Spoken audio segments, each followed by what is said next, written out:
사건과 일화를 따라 걷는 세계사산책 출발하겠습니다. 이번 편에서는 인류의 전쟁사에서 가장 잔혹하고 사망자가 많이 발생한 전쟁 중의 하나였지만 근대 유럽의 기초를 형성하는 전환점이 된 30년 전쟁의 영향과 의미를 돌아보고자 합니다. 가톨릭교와 신교 사이의 공식적인 최종 전쟁이라고 불리는 이 전쟁은 가톨릭 국가와 프로테스탄트 국가 간의 전쟁으로 시작되어 1618년부터 1648년까지 계속되었습니다. 하지만 나중에는 전쟁 당사자 간의 명확한 구분이 어려운 거미줄처럼 복잡한 이해관계에 얽혀 싸우는 전쟁으로 변하고 말았습니다. 심지어는 그 복잡성으로 인해 이 전쟁을 다루는 영화조차 없을 지경이지요. 전쟁의 발단과 과정을 아주 간단히 살펴보면 이러했습니다. 1517년 마르틴 루터의 95개조 반박문에서 비롯된 유럽의 종교개혁은 17세기 초반까지 계속되었으며 신교를 국교로 받아들인 독일 북부 지방의 신교도 제후국들은 신교도 제후들의 정치적, 종교적 권리를 보호하기 위해 1608년에 신교도 제후동맹을 결성한 바 있었습니다. 그러자 이에 대항해서 독일 남부 지방의 가톨릭 제후국들은 1609년 가톨릭 제후연맹을 결성하게 됩니다. 두 제후동맹 간의 가로놓인 종교적 이해관계와 상대를 향한 증오심과 배타심은 갈등과 긴장 상태를 유지하다가 마침내 보헤미아에서 사건이 터지고 말지요. 1617년 오늘날의 체코 지방에 자리 잡고 있던 보헤미아 왕국의 왕으로 합스부르크 가문의 페르디난트 2세가 선출되었습니다. 그는 가톨릭을 강화하고 개신교를 억제하는 반종교 개혁 정책을 적극적으로 펼쳤습니다. 그러자 보헤미아의 신교도 귀족들이 이에 반발하였지요. 그리고 결정적으로는 1618년 5월 23일 신교도 귀족들이 프라하성에서 가톨릭 관리들과 논쟁을 벌이다가 화를 참지 못해 성의 창문 밖으로 관리 2명을 투척하는 사건을 일으킵니다. 이 사건이 바로 프라하성 창문 투척 사건이었습니다.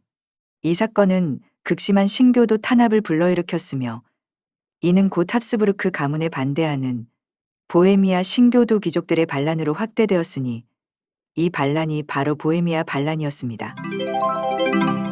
이때까지는 단순히 보헤미아 반란 사건으로 불리는 국지적인 사건이었습니다만 보헤미아의 왕이었던 페르디난트 2세가 1619년 8월 신성 로마 제국의 황제가 되자 문제는 더욱 복잡해집니다.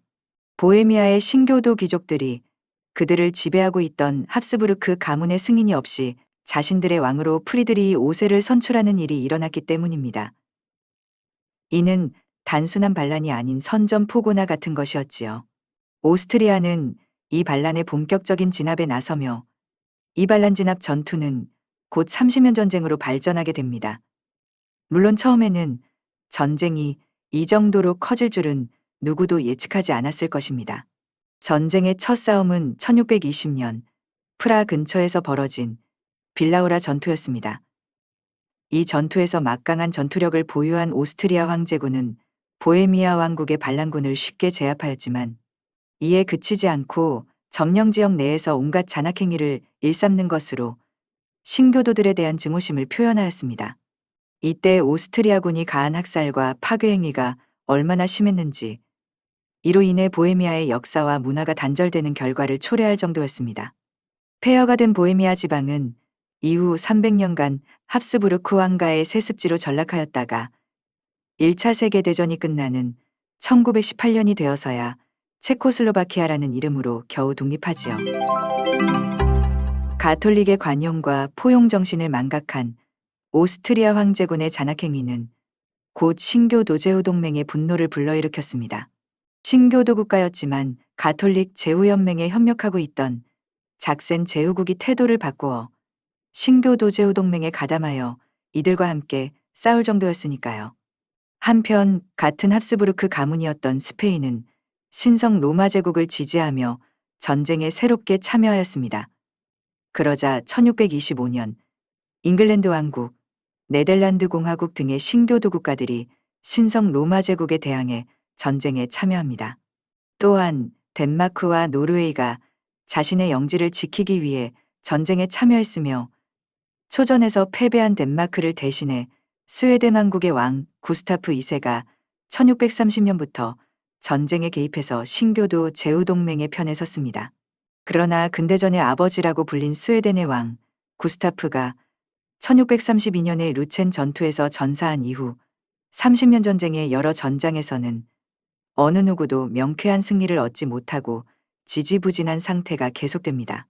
한편 스페인과 신성 로마 제국으로부터 자기 편에 설 것을 계속 압박당하고 있던 가톨릭 국가인 프랑스 왕국은 이들의 기대를 저버립니다. 프랑스가 스웨덴 왕국 및 오스만 제국과 동맹을 맺고 1635년부터 신교도 편에 가담함으로써 전쟁의 양상이 결정적으로 바뀌게 되었기 때문입니다. 전쟁 기간이 길었기 때문에 양쪽의 참전국이 이렇게 여러 번 바뀐 것이죠. 마침내 수많은 전투를 거치면서 평화를 위한 각국의 협상 노력 끝에 전쟁의 막이 내렸습니다. 전쟁의 결과를 한마디로 요약하자면 프랑스와 스웨덴의 승리와 하스부르크 세력의 패배로 정리될 수 있을 것이며, 종전조약인 1648년의 베스트팔렌 조약으로 유럽의 지도는 크게 바뀌게 됩니다. 역사적으로 중요한 의미를 갖는 이 조약은 다시는 30년 전쟁과 같은 혹독한 참화를 막기 위한 국제적 협력과 외교적 해결의 필요성을 여러 나라가 인식하게 된 결과였지요.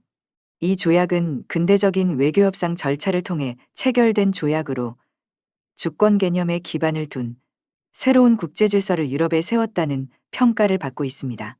국제법의 출발점이기도 했던 이 조약으로 주권 국가의 개념이 정립되고 외교와 국제법의 기초가 마련된 것입니다.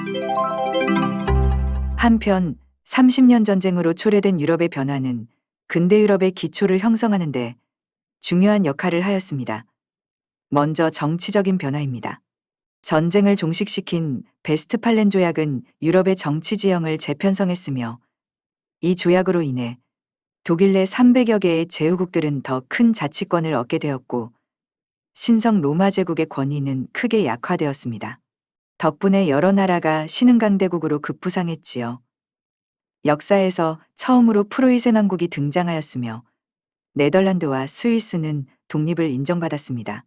전쟁 이후 상당한 영토를 획득한 잉글랜드, 프랑스, 스웨덴은 권위가 추락한 신성 로마 제국을 대신해 새로운 유럽의 강대국이 되었습니다. 가장 이익을 본 나라는 프랑스였지요.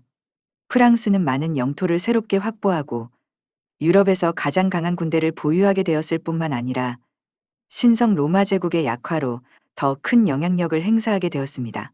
전쟁을 통해 강국으로 부상한 스웨덴 또한 발트해 연안에서 강력한 국가로 자리 잡게 됩니다. 전쟁으로 큰 타격을 입은 합스부르크 가문의 영향력은 크게 감소했습니다. 베스트팔렌 조약 이후 서유럽에서 프랑스, 동유럽에서 스웨덴이 패권국의 지위를 유지한 1648년부터 1700년까지의 국제 질서를 베스트팔렌 체제라고 부르지요. 이 체제는 서유럽의 패권이 프랑스에서 영국으로 넘어가고 동유럽의 패권이 스웨덴에서 러시아로 넘어가면서 종료되었습니다. 종교적으로 이 조약은 신앙의 자유를 보장함으로써 종교적 관용을 확대했습니다. 그리고 신앙의 자유를 개인의 권리로 인정하면서 개신교 국가들이 로마 가톨릭 교회의 탄압에서 벗어났습니다. 이는 유럽 국가 간의 종교적 갈등을 줄이고 종교 전쟁의 가능성을 낮추는 데 기여했지요. 한편 30년 전쟁의 참화와 파괴는 유럽에서 종교적 권위의 쇠퇴와 세속적 정부의 강화로 이어졌습니다. 많은 나라에서 세속 정부가 종교보다 중요한 역할을 하게 된 것이죠. 경제적으로 전쟁에 참여한 대부분의 나라들이 파산위기에 몰렸습니다. 군대가 휩쓸고 간 농촌이 철저히 파괴됨으로써 일부 지역에서는 농업보다 상업과 무역이 더 중요해지는 경제 구조의 변화가 시작되었습니다. 한편 여러 나라의 인구가 급감하여 경제 회복에 수십 년이 걸렸습니다. 특히 독일 지역에서의 경제적 파괴는 매우 심각한 것이었지요. 30년 전쟁의 주무대는 독일 땅이었기 때문에 가장 피해를 받은 것은 독일이었습니다. 독일 내에서 신교도와 가톨릭 교도들은 서로 상대방을 말살하려고 죽기 살기로 싸웠기 때문에 전 국토가 황폐화하고 학살과 기근과 질병이 난무했지요. 군기 빠진 군대가 지나갈 때마다 약탈, 강간, 방화, 살인이 그치지 않았습니다. 특히 보헤미아 왕국과 남부 네덜란드를 비롯한 독일 지역과 이탈리아 내 국가들의 인구가 급감했습니다. 독일 내에서만 800만 명이 목숨을 잃었으며 보헤미아의 인구는 1618년 200만에서 1648년에 70만 명으로 줄었습니다. 양쪽의 병사들 모두 마을과 도시를 약탈했습니다. 점령당한 영토 내 절반가량의 가옥이 파괴되었고 양과 소, 말 등 가축은 사라졌습니다. 사람들은 기아에 허덕였으며 거지와 불황자들, 고아들이 득실거렸지요. 그래도 군대는 안전했기 때문에 수많은 여자와 아이들이 군대를 따라다녔습니다. 병사들의 아내는 창녀나 집시족으로 전락했다고 합니다. 지금까지 인류의 전쟁사에서 가장 잔혹한 전쟁이 하나였으나 근대 유럽을 형성하는데 전환점이 된 30년 전쟁의 영향과 의미를 돌아보았습니다. 감사합니다.